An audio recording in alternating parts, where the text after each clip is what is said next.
The first car I bought in the UK, I bought a scrap car, a text drive, and the guy said, "This car is not good." The car was not moving. The car was like when you're chasing a chicken, like, "Sue, Sue, Sue."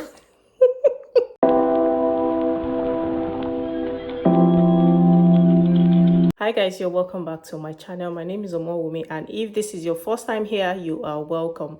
On this channel we talk about teaching abroad, living abroad.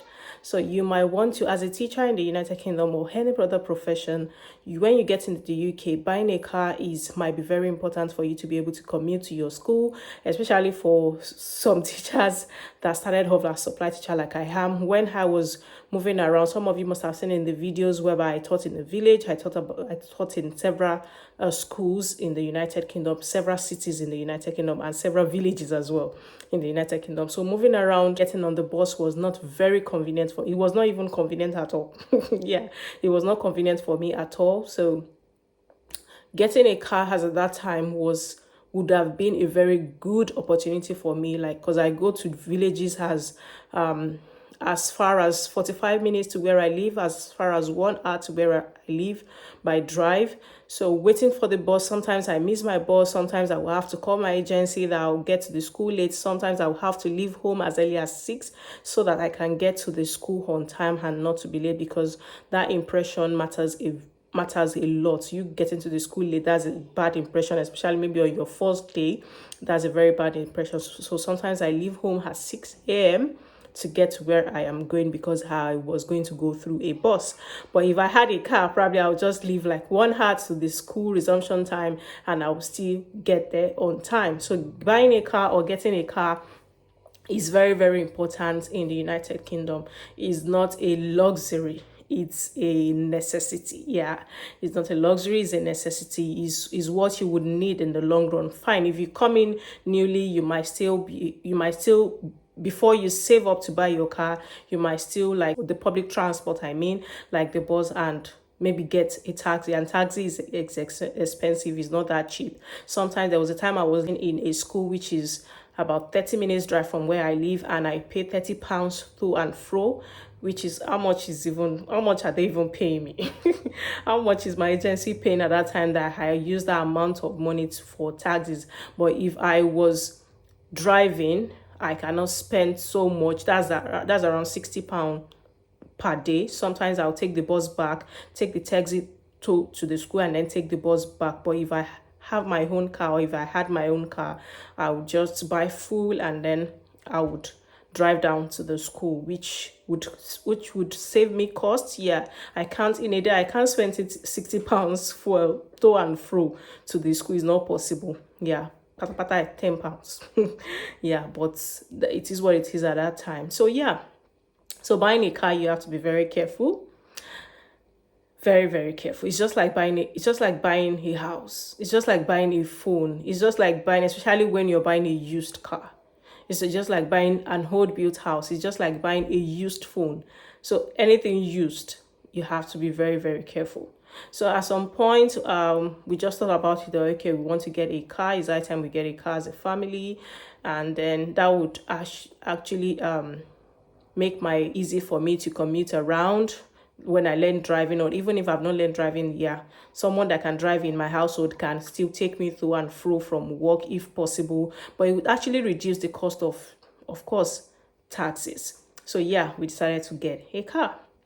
Did we ask anybody? I don't think so. So we just researched online buying a car. There are online websites you can get a car. Apart from the dealers, you can get from, if you research or if you Google online, it would actually bring this website whereby you can get a car from. But you need to search properly. Even if you're getting from a dealer, you still need to check properly. So we checked online. We didn't really see. Okay, we actually saw some. Yeah, we told someone. Yeah, now I remember. We told some people. Some checked for us. Some went with my husband to check. So they checked, and those people that have been using car already will say, oh, this one is not good, this one is not good, don't get this. So it took us time before we even got the scrap. It took us time. So yeah, and then another thing is all these dealers, especially if they don't have name, like maybe Nissan, maybe Audi, maybe other Ford, or all these like dealers that these are the owners of these cars. There are some dealers, because this crap we actually bought it from a dealer. Yeah. So there are some dealers that I don't know what I will call them, but they are not real dealers. Yeah. So my husband went into one of their stores, these dealers. So my husband went into the store, and then he saw this nice, amazing black car, and then we decided that okay, let's go with this car. I think it was an Audi. Yeah, it was an Audi, and we used Audi when we were in Nigeria. Audi is a good car, has good engine and all that. So yeah, we paid for it immediately because we were already planning towards buying it. We paid for it, and then we got the car. So someone advised that we get a manual. The manuals are cheaper than automatic, and then manual is is manageable, is all these good things. And well, my husband learned how to drive manual. In fact, we drove manual for some years in Nigeria. I also drove manual for some years, and then we're like, okay, we should be able to drive that with maybe a few lessons and all that. Yeah, maybe a few lessons, we should be able to do that. So yeah, we got the manual car. The guy delivered it to us. It was delivered. We were so glad. Oh, we have our first car and all that. So my husband didn't test drive. That's the first red flag. There was no test drive at all. He just had it in mind that okay, it was from a dealer, and then they brought it to us, they delivered it to us, so it's going to be good, blah blah blah. He didn't do any online check. Or did he do any check? I think he did the check, but he didn't understand what the check is about. If he's buying a car now, he knows all the checks he's going to look into and check online. So he checked, but he didn't understand all the checks. So the car was delivered, to cut the long story short. And then the following day, my husband called his friend. Yeah, we have the community. Yeah, so my husband called one of his friends that has been driving. He has his license already, so that he can take him through the driving and all that, or so that I can take him through. He's been driving in the UK for 3 years, and if you have been driving in the UK for 3 years, yes, you can train someone to drive. So he's been driving, and then he was ready to actually take him through, because he already knew how to drive. It just needs like the the left, the roundabout and all that. So yeah, he came, and then the text drive, and the guy said, this car is not good. The car was not moving. The car was like when you're chasing a chicken, like su. It was not moving. And then my husband was worried. He was like, wow, hope we've not lost our money. You guys, when you save like thousands of pounds to get a car, and then the car is not moving, it's not picking up. So the guy said maybe it's the alternator that is faulty or something. And then the guy was right. When they drove it for a while, the car was displaying alternator faulty. Yeah, my husband called the dealer. And thank God, he still has, when he wanted to buy the car, my husband, he still has the idea that he should ask for maybe a warranty or something. So the guy gave him, I think, maybe 400 mileage warranty or something. So my husband called the guy for that, come and carry your car. The car is not good. So the guy said, oh, okay, he's going to fix the car. At first, we agreed for him to fix the car, but we prayed about it. We are believers. We pray about it, and then we just like, let's collect our money back. If he fixed it and it's not even in, and it doesn't even work properly, or he just fixes it, and then after a while it starts giving us another problem, we're just like, let us refund this money. And then the guy, this was when we knew we bought this scrap car, and then the guy called and said, okay, my husband can check some other cars they have in their dealer shop or something. And then my husband went with them, and when he got there, he said when he saw those cars, these cars are like dead cars. And he was like, what's happening? So the guy, and this is what I love about British people. They are very nice. They are very plain. They will tell you the truth. The guy's friend that went with them was telling my husband, guy, why do you want to buy a dead car? Is his friend or the friend of the dealer? Why do you want to buy a dead car? These cars are dead. So that was when my husband said, I don't want to buy any of these cars, and I don't want the car you've sold to me. Please, can I get a refund? And the guy said, okay, I'll come and take the car the following day. So the following day took 2 months before this guy came to take the car. In fact, he had to turn into So in fact, the situation had to turn into, I'm going to get in touch with the police.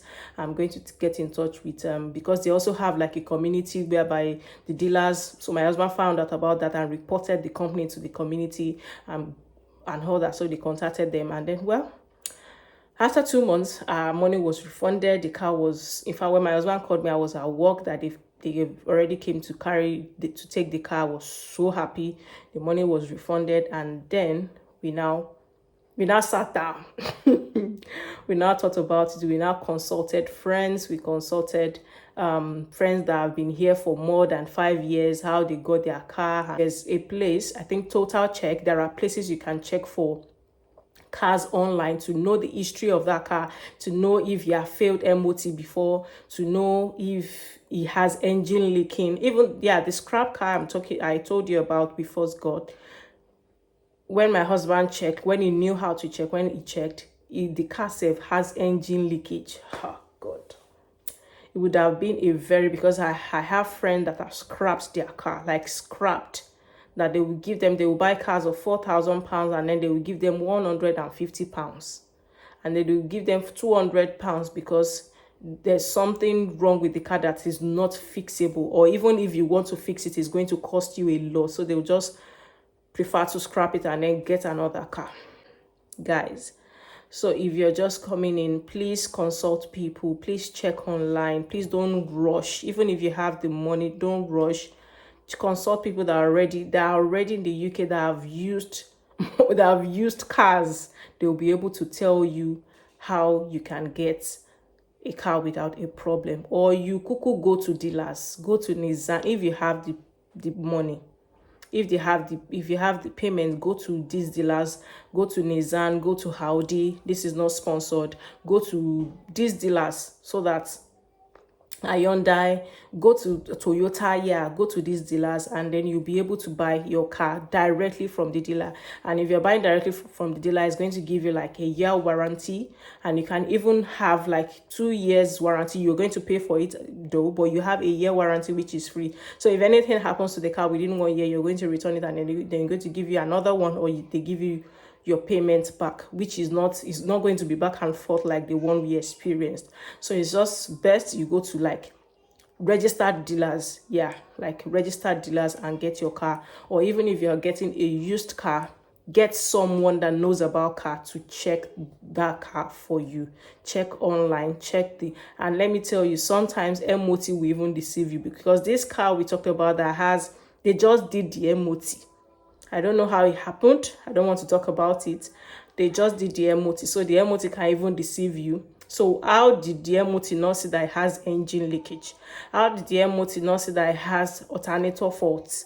How did the MOT not see all these things? MOT, I mean, did not see all these things. So guys, please be careful when you're buying a car. Thank you for watching. We've come to the end of today's video, and I will see you in the next one. Bye guys.